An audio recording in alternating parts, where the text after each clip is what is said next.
বন্ধুরা, অরণ্য সুন্দরী চ্যানেলে আবার একটা নতুন ভিডিও নিয়ে চলে এসেছি। আশা করছি ভিডিওটা তোমাদের খুব ভালো লাগবে।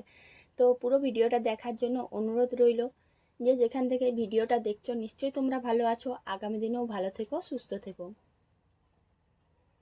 ভিডিও শুরু করার আগেই বড়দের জানাই প্রণাম, আর ছোটদের জন্য রইল অনেক অনেক ভালোবাসা। তো সবাই আমাকে একটু সাপোর্ট করো প্লিজ।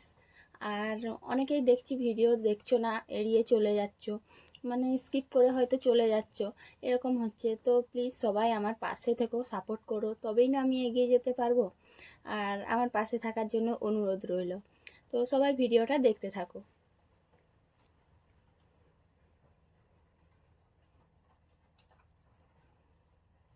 সকালে উঠেই এই পায়রাগুলোকে একটু চাল দিয়ে দিয়েছি। আর এটা তো আমার প্রত্যেক দিনেরই রুটিন, যে সকালবেলায় উঠে একটু চাল ছড়িয়ে দিই, তারপর সেই পায়রাগুলো সেগুলো খেতে থাকে।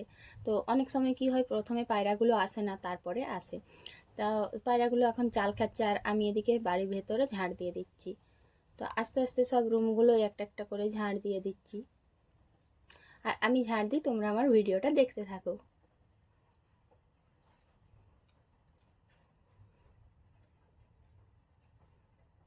তো ছেলেকে যেহেতু ভোরেই স্কুল পাঠিয়ে দিয়েছি, মানে তাকে তাড়াতাড়ি তুলতে হয়, তারপর বাড়ির সমস্ত কাজকর্ম সেরে এখন আমি রান্না চাপিয়ে দিয়েছি। আর আজকে আমি স্নান করিনি, তো আজকে একটু তাড়াতাড়ি রান্নাটাই করে নিচ্ছি। তো প্রথমে দেখো, এদিকে দিয়েছিলাম ডিম আলু সেদ্ধ করতে, আর এদিকে দিয়েছি, আমি কি বানাচ্ছি বলো তো, এগুলো হচ্ছে আলতির টক।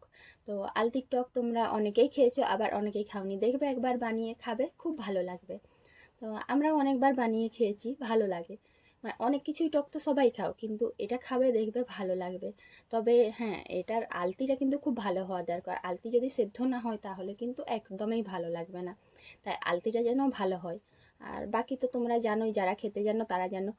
আর এরপর দেখো, আমার ডিম আলু সেদ্ধও হয়ে গেছে, তো প্রেসার কুকারে একটু ডাল বসিয়ে দিয়েছি। কারণ সবাই তো ডিম আলু কষা খাবে না, দুজন খাবে ডিম ভাজা, আর বাকি তিনজন খাবে সেদ্ধ ডিমের তরকারি। তো সেদ্ধ ডিমের একটু মাখা মাখা তরকারি করব যেহেতু, তাই একটু ডাল বসিয়ে দিয়েছি। আর বন্ধুরা জানো তো, এই ডিমগুলো ছাড়াতে না খুব মজা লাগে। আর আমার ছেলে যদি বাড়িতে থাকতো, ও তো নিজেই ছাড়াতো, কারণ ও তো ডিম ছাড়ানোয় এত এক্সপার্ট, কাউকে ছাড়াতে দেয় না। তো ও যেহেতু এখন নেই, আমি ডিমটা একটু ছাড়িয়ে নিচ্ছি। আর সত্যি বলতে কি, হাঁস ডিম বা দেশি মুরগির ডিম এগুলো ছাড়াতে গেলে বেশি একটু কষ্ট লাগে, কীরকম ভালো করে ছাড়ে না, এখানে সেখানে খোলা সেই ভেতর থেকে সমস্ত জিনিসটাই, সাদা অংশটাই উঠে আসে। তো এই ডিমগুলো ছাড়াতে বেশি কষ্ট হয় না। তারপর চালটা ভিজিয়ে রেখেছি, ভাত বসাবো। এবার রান্না করে তারপর ছেলেকে যখন খেতে দিলাম, ও স্কুল থেকে একটু আগে এসেছে। তো দেখো বন্ধুরা, এমনিতে তো লেবু তো কেউ খায় না, তো ছেলেকে এখন লেবু আর লবণ একটু মাখিয়ে জল দিয়ে দিয়েছি। তো দেখো খাওয়া স্টাইল, 3, 2, 1 করে খেয়ে নিল। আর মুখটার এমন অবস্থা করেছে, মনে হচ্ছে বমি করে ফেলবে। আর বমি করবে বলে সেই জন্য গামছাও রেডি রেখেছে। সত্যি ভাবা যায় কি, ঠিক বললাম তো? যাদের বাড়িতে ছোট বাচ্চা রয়েছে, তারা সত্যিই একদমই টক জাতীয় খাবার খেতে চায় না, যেমন আমার ছেলে। তো অনেক বাচ্চারাই যখন লেবু বা কোনো টক জাতীয় খাবার খেতে চায় না, তো বন্ধুরা বলছি আমি, সেক্ষেত্রে তোমরা এরকম করতে পারো, মানে শেষে খাবার খাওয়া শেষে লেবু জল একটু দিয়ে দিতে পারো। আর লেবু জলটা খাওয়া না খুবই ভালো। লেবুতে থাকা এই সাইট্রিক অ্যাসিড না শরীরের হাড়ের গঠনে খুব সাহায্য করে। তো লেবুর আরও অন্যান্য অনেক উপকারিতা আছে। মোট কথায় বলা যায় যে লেবুর এত হাজার গুণ উপকারিতা আছে যে বলার নেই। তাই লেবু কিন্তু অবশ্যই বাচ্চাদেরকে দেবে, কারণ তারা টক জাতীয় খাবার খায় না।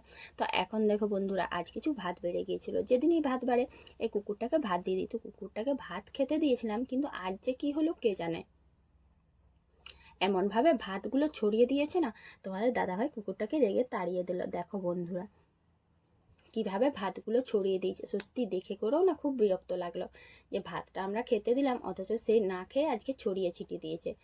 আর এটাই হচ্ছে আজকের মেন টপিক। দেখো বন্ধুরা, এখন তো বর্ষাকাল চলছে, তো সবার বাড়িতেই নালা নর্দমা ছোটোখাটো থাকবে, আমাদের বাড়িতেও রয়েছে। তো এখানে ভাতগুলো দেওয়ার পর তোমাদের দাদাভাই দেখতে পেয়েছিল, তারপর আমাকে ডেকে করে দেখালো। তো দেখো বন্ধুরা, এই যে এত ছোট ছোট গিজগিজ করছে, এগুলো কি বলো তো? দেখে কি কিছু চিনতে পারছো? না না, দেখে চিনতে পারার কথা না। আর সত্যি বলতে আমিও প্রথমে বুঝতে পারিনি। এগুলো কি বলো তো, এগুলো হচ্ছে পোকা, না না এটা পোকাও না, এটা কি বলো না, এটা হচ্ছে মশার লাভা। সত্যি দেখে কি বিভৎস লাগছে দেখো বন্ধুরা, এমন বিভৎস না। তো প্রথমে বুঝতে পারা যায়নি, খুব অল্প অল্প দেখাচ্ছিল, তারপর একটু বুদ্ধি করে যেই না কালো ফিনাইলটা দিলাম, তো সমস্ত লাভাগুলো মানে আকপাক করতে করতে মারা যাচ্ছে। আর সবগুলো প্রায় জলের ওপরের দিকে উঠে গেছে। ভাবা যায় এরকম ভয়ানক দৃশ্য দেখে না গা শিউরে যাচ্ছে, যে আমরা এমনভাবে বসবাস করছি যেখানে এত মশার লাভা রয়েছে, এত ভয়ঙ্করভাবে মশাগুলো রয়েছে। দেখো বন্ধুরা, এই যে পাতার উপরে রয়েছে কত রয়েছে, কোটি কোটি বোধহয় মশাদের লাভা রয়েছে। এমনিতে তো চারিপাশে আছেই, তারপরে যদি সামনের একটা ছোট্ট নালাতে এত থাকে, তাহলে বুঝতে পারছো বন্ধুরা যেসব নালা নর্দমাগুলো নোংরা, সেই সব জায়গায় কতটা বিভৎসজনক এইসব মশাদের লাভা রয়েছে। এই সময় তো মশাদের থেকে ডেঙ্গু আবার বিভিন্ন রকম রোগের সৃষ্টি হচ্ছে। তো তাই আমি সমস্ত বন্ধুদেরকে বলছি, বাড়িতে যাদের নালা বা নর্দমা ছোট ছোট রয়েছে, তারা অবশ্যই কিন্তু ফিনাইল দিয়ে পরিষ্কার করে দেবে, তাহলে কি হবে, এগুলো মারা যাবে। হ্যাঁ, আমরা তো চারিপাশটা পরিষ্কার রাখতে পারবো না, তবে হ্যাঁ ছোট বাচ্চা বা বাড়িতে বয়স্ক বা বড় সবার জন্যই কিন্তু এটা অনেক উপকারে লাগবে, কারণ ছোট ছোট নর্দমাগুলো যদি ফিনাইল দিয়ে দাও তাহলে এগুলো মারা যাবে, অন্তত আমরা নিজেদের বাড়িতে একটু সেফ থাকবো।